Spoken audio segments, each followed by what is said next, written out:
All right, so you know how everyone's always talking about how religion and reservations in India are like this super complicated thing? Yeah, it's definitely a hot topic. Well, today we're diving deep into all of that, especially because we know it's something that's like almost guaranteed to pop up on your UPSC mains exam. For sure. And it's one of those things where you can't just memorize a bunch of facts. You really have to understand the whole historical context and all the legal stuff. Exactly. It's Yep. like, how can we understand what's happening now without knowing how we got here? Right. So let's start with a question that I think a lot of people have. Can religion alone be a reason to give someone OBC reservations? Okay, so it's tricky. Article 16(4) of the Constitution says that states have the power to decide who gets reservations, and they call them backward classes. But it doesn't say anything about whether religion can be the only reason. Interesting. So, have any states actually tried to use religion as a factor? Oh, yeah, definitely. Like Kerala, Karnataka, and Tamil Nadu, they've all included some Muslim communities in their OBC quotas. Huh? But then the Supreme Court came in with this big judgment in 1992. It's the Indrasani case. And they basically clarified things a bit by saying that, yeah, religion can be a factor in figuring out backwardness, but it can't be the only one. Makes sense. Like, you have to look at things objectively. You have to consider social and economic conditions, not just someone's faith. Right, right. So, it's not enough to say, well, this entire religious group is disadvantaged. You have to actually show that there's real social and economic backwardness. Absolutely. And a perfect example of this is what happened recently with the Calcutta High Court. They actually struck down OBC reservations for a bunch of communities, lots of them Muslim, because the reservations were given without any real proof that it was needed. Oh, wow. So, they were basically saying, hold on, you can't just assume backwardness based on religion. You have to show us the evidence. Exactly. They really emphasize that just because some people in a religious community might be struggling, it doesn't mean the whole community automatically qualifies for OPC status. The Indrasani judgment is super important here because it sets the standard for how we define backwardness. Got it. So, using religion as the only reason for OBC reservations is a no-go. But what about scheduled caste reservations? Oh, yeah. That seems even more complicated. Yeah, it gets way more complex when we talk about scheduled castes because the Constitution has this whole process for deciding who's included, and historically, religion has played a big part. And that's where that 1950 scheduled caste order comes in, right? Yeah. The one that says only Hindus, Sikhs, and Buddhists can be considered SCs. I mean, what happens if someone converts to Christianity or Islam? Do they just lose their SC status? That's the million-dollar question, right? I mean, it's led to so many debates and court cases. There's this case from 1985, the Susaya case. That actually gives us some clues. What the Supreme Court said was that just converting to another religion doesn't automatically disqualify you from being an SC. Okay, so there's hope. But they made it clear that anyone who converts still has to prove they're facing the same level of discrimination they faced before, even after changing their religion. So it's not just about what your documents say, it's about what's actually happening in your life. Like, Yeah. are you still facing discrimination based on your caste, even though you've changed your religion? Exactly. It's about that lived experience of discrimination. Fascinating. We're only just getting started, but this is already making my head spin. There's just so much to unpack here. Oh, right. I bet our listeners who are studying for the UPSC are thinking the same thing. Are there any big court cases happening right now that could help clarify some of this stuff about religion and reservations? Absolutely. And it's important to keep up with these because things are always changing.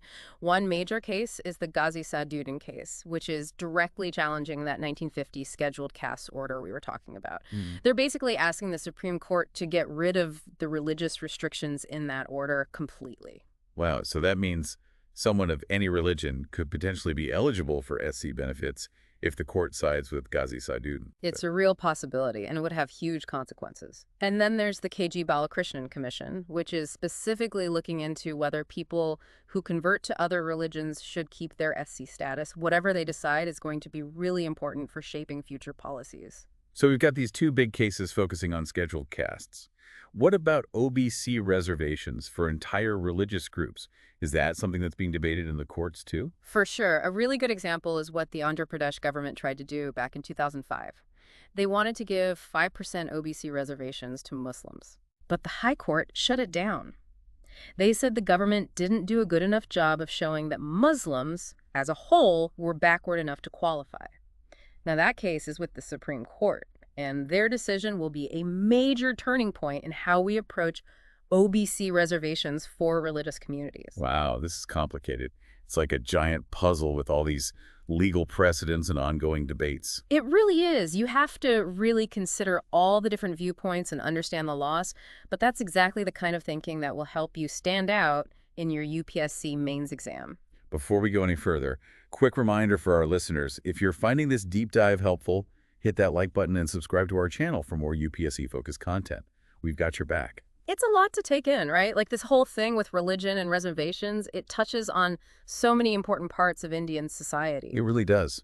And for those of us who, aren't lawyers or legal experts, it can be tough to wrap your head around it all. So for all our listeners out there who are studying hard for the UPSC, what's the best way to approach this topic?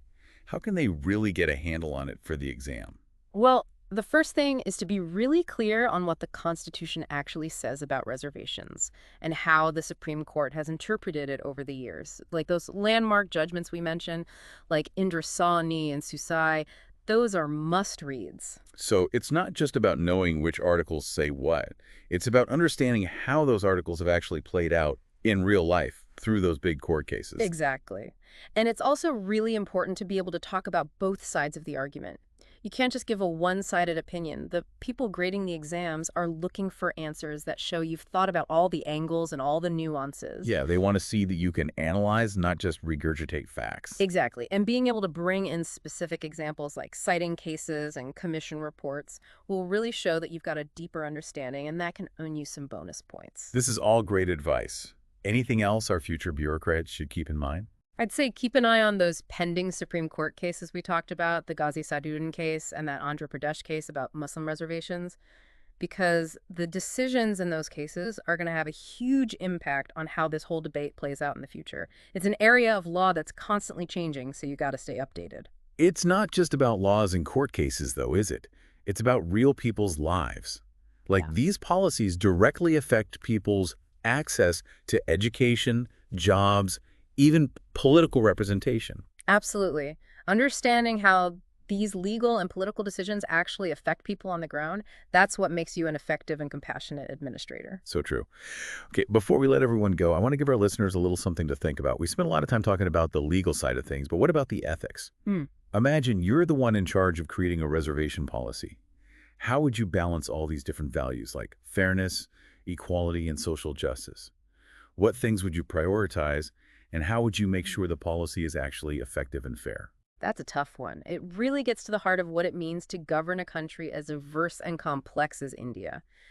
There's no easy answer, which is exactly why it's such a crucial issue to wrestle with. Yeah, it's the kind of question UPSC examiners love to throw at you because it makes you think critically and go beyond just memorizing rules. Totally. It's about showing that you can apply what you know to real-life situations. Think about different points of view and come up with your own informed opinions. And those are the skills that will make you a great IAS officer, not just get you through the exam. Absolutely. It's about understanding these complex issues, being able to express yourself clearly, and using your knowledge and skills to make society more just and equitable.